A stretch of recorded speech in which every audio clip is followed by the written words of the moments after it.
Evangelho de João, capítulo 5. Aleluia, glória a Deus. É uma mensagem muito interessante.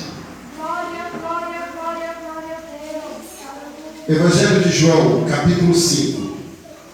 Salve, A partir do versículo 1 a seguir. Aleluia. Deus tremendo. Meu Jesus de Nazaré. Glória a Deus. Glorificado o nome do Senhor. Santo, santo Deus, aleluia.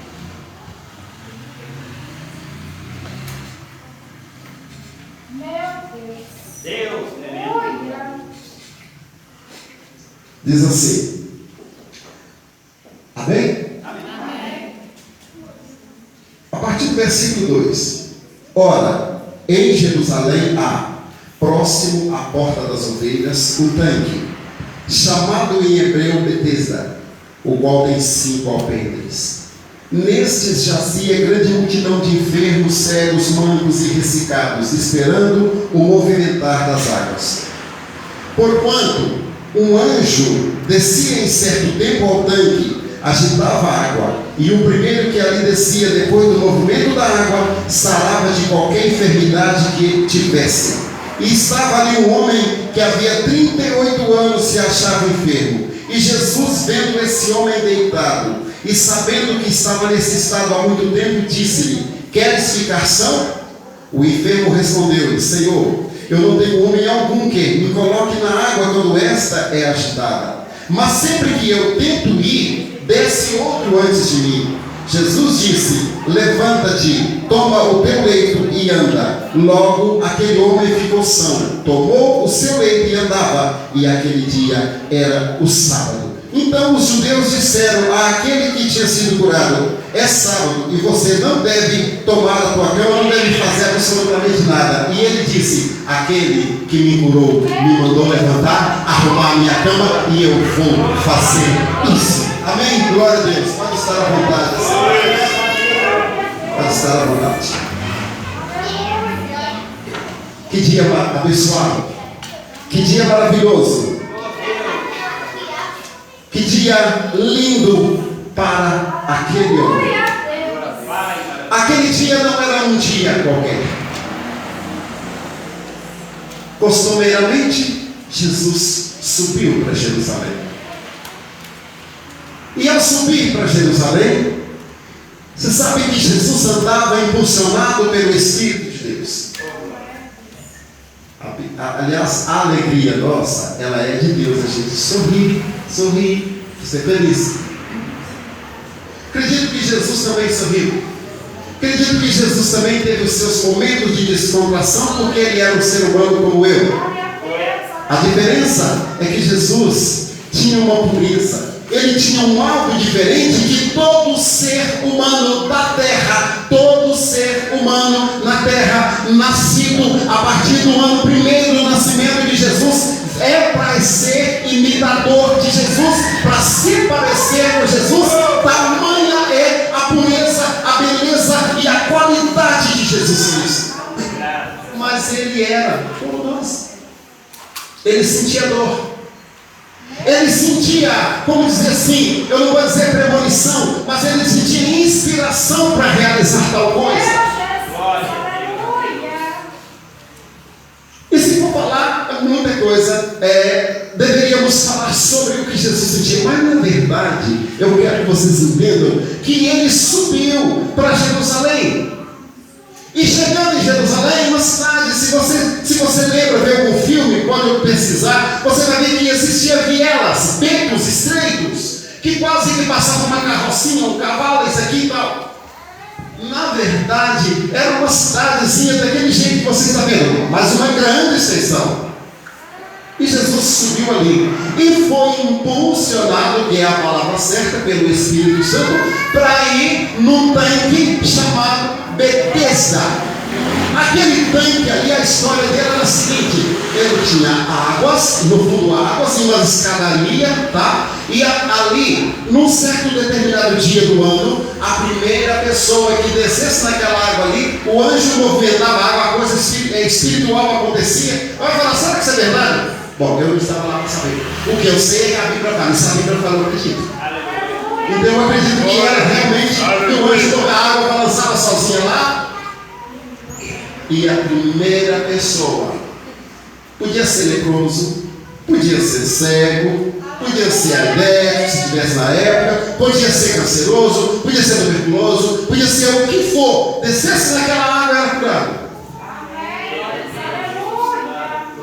Aleluia. Porém, havia uma pessoa ali, na chegada de Jesus, ele constatou isso. Sabe que Jesus saiu? Ele saiu pesquisando por aquele monte de enfermos, gente, mas era muito. Aqui ficava um escudo daqueles doentes, mas era muito, muito grande aquilo ali. E ficava cheio de enfermos, uns lutando com o outro para descer naquele lugar para ser curado. Já imaginou, né? Como é que estava aquilo ali? Somente e Jesus chegou exatamente num homem que estava naquele lugar há 38 anos. Primeira lição: é nossa obrigação ir atrás de onde eu acredito que virá a minha bênção. Estão entendendo? Diz amém. Aquele homem foi 38 anos naquele lugar, porque ele acreditava que de uma hora para outra alguma coisa ia acontecer e ele ia conseguir descer. Foi 38 anos. E ele foi. Aqui. Pode ser realmente que outro pegue o meu lugar, mas aonde estiver eu acreditar que eu vou ser abençoado, eu vou lutar pela minha bênção. Eu vou fazer um esforço para mim ser abençoado. Às vezes, então aquele tanque, aquela água, na verdade, era abençoada. Jerusalém é chamada cidade da paz. Nela é o rei da paz. Tanto que a Jerusalém do céu vai ser chamada Jerusalém, aonde nós vamos morar. Então aquilo ali tem um mistério. Ali Deus está ali. Haja o que houver, Deus está lá em Jerusalém. Mataram Jesus lá, mas Deus está lá. Quem matou ele não foi a cidade, foi pessoas corruptas que estavam lá. Mas, então, o que Jerusalém representa? Jerusalém representa a igreja. Aquele tanque de Betesda representa a igreja e uma oportunidade de você receber a sua cura. O tanque de Betesda representa uma das oportunidades que você tem para receber a sua cura. Ou seja, eu não recebi hoje, mas eu vou enfrentar e amanhã eu recebo. Eu não recebi amanhã, mas eu vou receber. Eu vou persistir com o Senhor. E no Apocalipse fala: aquele que perseverar até o fim, esse será salvo. Então a nossa bênção não está no tempo delimitado pelo homem, mas está no tempo do Senhor. Vai compreendendo. E aquele homem foi passando 1 ano, 2 anos, 3 anos. De repente aquele homem que chegou bem novinho já estava numa idade de repente até avançada. E estava ali outras pessoas. Mas aprove o Senhor conversar com aquele que não teve a chance de receber a sua cura. Então entenda uma coisa: esse lugar aqui é o canal.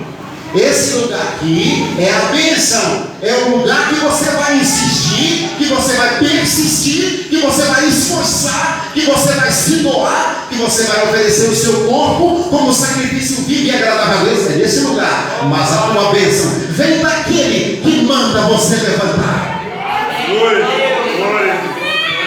Humanamente falando, ele não pode fazer nada, a não ser te aconselhar. Isso, a sabedoria dele é muito grande, ele pode. Mas espiritualmente, através da oração dele, da sua oração, grandes coisas acontecem na sua vida. Jesus chega para aquele homem e fala. Tem umas perguntas na igreja, geralmente o pastor pergunta: quem conhece a Bíblia? Quem é que já deu conta de outro? Essa pergunta eu não sei nem responder. Quem é que tem filho? Quem não tem filho? Quem é isso? Quem é que fala? Tem umas perguntas, sinceramente, que acho que dispensa, né, irmão? Dispensa comentar, acho que não devia ser feita. Mas Jesus perguntou para aquele homem uma pergunta: você, Meu Deus. e quanto tempo você está aqui? 38 anos. E você, por que você não foi curado? Então, ele não perguntou dessa forma. Ele só perguntou para ele assim: você quer ser curado? Quer. Mas ele falou assim: Senhor, eu tenho vindo aqui, eu não arrependo isso aqui. Só que, como o senhor está vendo a minha limitação, sempre que eu tento ir, desce outro antes de mim, e eu acabo não sendo curado, não sendo abençoado. Aí Jesus falou assim: pegou e falou: levanta. Glória a Deus. Levanta e anda. Toma a tua cama, arruma ela e anda. Aleluia. Sabe, como eu disse aqui, o tempo da nossa vitória, o tempo de eu ser abençoado, não está delimitado pelo homem, nem por mim mesmo. Vocês lembram que eu contando que esse CD ficou na máquina durante 11 anos, não 10 anos, ele saiu no finalzinho do ano passado, em dezembro do ano passado. Ele ficou 10 anos. Fiquei lá esperando. Estava com dinheiro para pagar. A gente envolve dinheiro para pagar a gravação, pagar tudo. E eu tinha. Mas o rapaz não fazia, não saía a produção. Eu fiquei na minha, esperando o tempo de Deus. O ano passado, eu fiquei em oração amanhã, o ano inteiro de manhã, na igreja Batista. Eu fiquei o ano todo na oração de manhã e muitas bênçãos eu recebi. Sabe, irmãos, o segredo é você se colocar na dependência do Senhor. O segredo é você, se você colocasse: Senhor, Tu és o meu escudo, eu preciso do Senhor, eu não sou nada sem a Sua presença. Oh, glória a Deus. Vou contar para vocês sobre bênção. Deus é um Deus vivo, um Deus de vitória. Você está vendo aquela criança que a mais novinha estava andando, né? Está lá a mãe dela, que é minha filha, e a criança é minha neta. Você sabe que quando a gente vai orar, você tem um tempo para orar de joelho, você ora para muita gente, mas os filhos, em primeiro lugar, né, irmão? Os filhos, é uma obrigação nossa ensiná-los, orar por eles, abençoar a vida deles. E eu começava a orar para meus filhos. E como eu tinha tempo na oração, eu floreava a oração. A Jennifer está ali, ela estava grávida, e eu falava: Senhor, assiste a minha filha nessa gravidez. Que o Senhor seja, Deus, ali o socorro dela, que seja uma gravidez na Tua presença tranquila, que o Senhor possa abençoar aquela criança que está sendo formada, abençoa o esposo dela, abençoa a minha filha. E foi lá assim. Essa menina, lá na Água Vermelha, a bolsa arrebentou e ela perdeu muito sangue. E o cordão umbilical pode, a criança não tem oxigênio, quando quem sabe aí pode entender, quando a bolsa arrebenta, a criança fica sem oxigênio. E poucos minutos fizeram a criança morrer. Ela chegou no hospital com um parto de risco, mas o Senhor tinha despertado para estar na oração da manhã o ano todo, graças a Deus por isso. E aí ela chegou no hospital, fizeram a cesariana, está ali a criança. A primeira foto que ela tirou dela foi ela gritando gol do Cruzeiro. Não foi assim? Ela gritou, a menina gritou um gol lá, acabou a cabeça lá. Gritando gol. Sabe, irmãos, a criança está ali. O Senhor assistiu.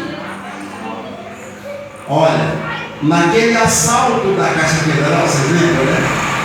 A Caixa ficou levando o Senhor, né? Você trabalha ali. O meu filho trabalha aqui no Rei do Pão, da padaria, ele é padeiro, então 3 horas da madrugada, exatamente na hora que os bandidos estavam estava assaltando, o meu filho se deparou uma distância de uns 30 metros com os bandidos armados de fuzil, trocando tiros com a polícia, e ele na bicicleta falou: pai, eu só escondi atrás do caminhão, virei a bicicleta e fui para outra rua, dei uma volta e fui embora, quase que eu fui morto. Falei assim: filho, eu oro para você. E Deus tem te avisado, Deus guardou. Há 2 domingos atrás, presta atenção na profecia, como Deus as coisas de Deus são proféticas. Preste atenção para você ver que às vezes acontece coisas que você não entende. Eu saí com ela, a mesma família, fomos há 2 domingos atrás. Hoje faz 15 dias. Saímos e fomos lá na Assembleia de Deus, lá perto da Selic, para ajudar lá a cultuar o Senhor lá. Nós chegamos lá por volta de 5 para 7, 7 horas, e a porta fechada. A igreja estava a porta fechada. Falei assim: olha, aí me veio uma coisa que não era para me ficar ali. Falei: vamos lá na igreja. Ah, não, então vamos esperar. Não, vamos lá na outra igreja. Aí quando eu falei: vamos lá na igreja do irmão, lá no alto da praia da Passeio aqui, fomos lá para a praia, perto da praia, numa igrejinha, o irmão está conversando. O que eu não sabia é que aquele irmão, aquele pastor, já tinha me mandado uma mensagem mais cedo no Messenger de que eu estaria pregando e cantando lá. Eu não sabia. Mas Deus me levou. Deus me levou? Entenda.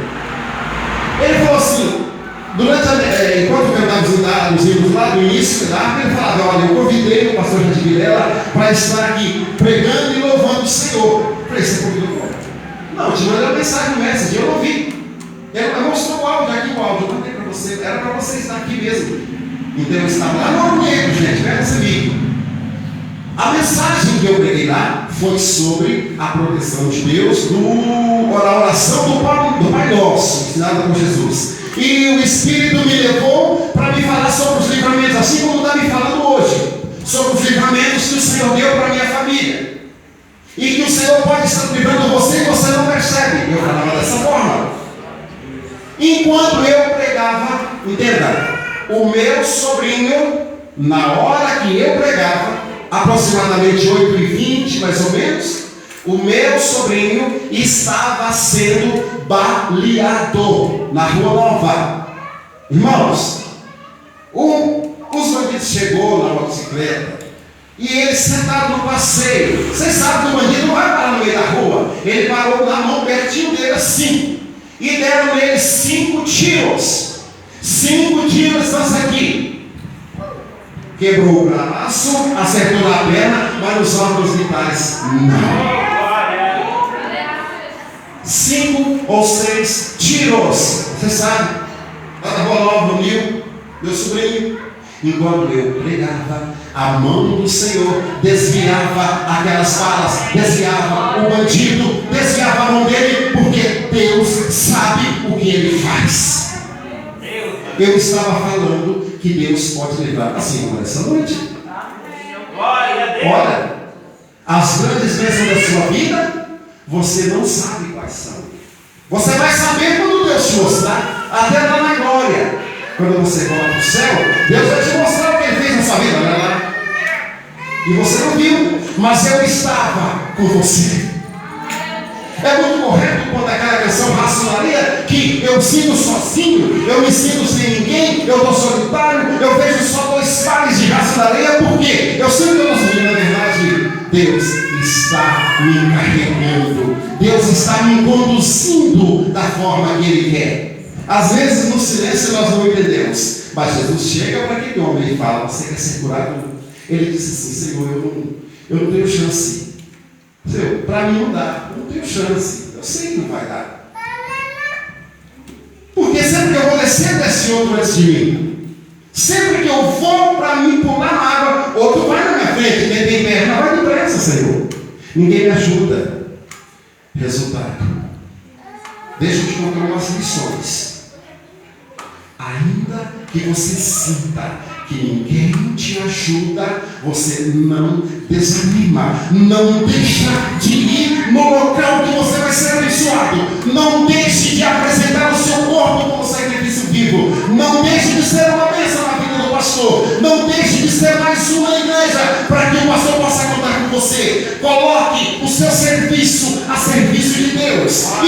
certeza, Deus está te contemplando. Deus está te vendo. Então ninguém ajudava aquele rapaz. E é claro, eu vou falar uma coisa aqui. Numa esfera humana aqui, as pessoas lutam pela bênção. Eu não sei qual é a bênção do irmão lá. Eu não sei a bênção da irmã. Eu não sei por que você precisa. Eu não sei o que você precisa, mas eu sei o que eu preciso. Eu sei o meu particular com Deus, então é comum eu lutar por aquilo que eu preciso.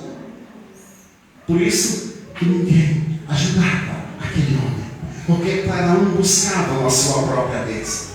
Mas chegou para conversar com ele exatamente aquele que estava com a bênção dele na mão. Só dele. Nessa noite chega aqui quem está com a sua bênção na mão. Só a sua bênção. Que é o Senhor Jesus Cristo. E aquele homem imediatamente levantou. As pernas deles que não firmavam se firmaram. Encontra sempre as pessoas que vão contra você. Encontra sempre as pessoas que vão contra o pastor, que vão contra o governo, que vão contra o prefeito, que vão contra o cantor, que vão contra o porteiro, que vão contra as irmãs, um ou outro que levanta contra você, porque as pessoas não estão satisfeitas com nada. Se a bateria é vinho, podia ser azul. Se ela é azul, podia ser preta. Se é preta, podia ser branca. Se é branca, podia ser roxa. E assim as pessoas, cada um quer aquilo que eu acho que deve ser, quando na verdade não deve ser assim. O que eu devo fazer é o que chegar às minhas mãos, que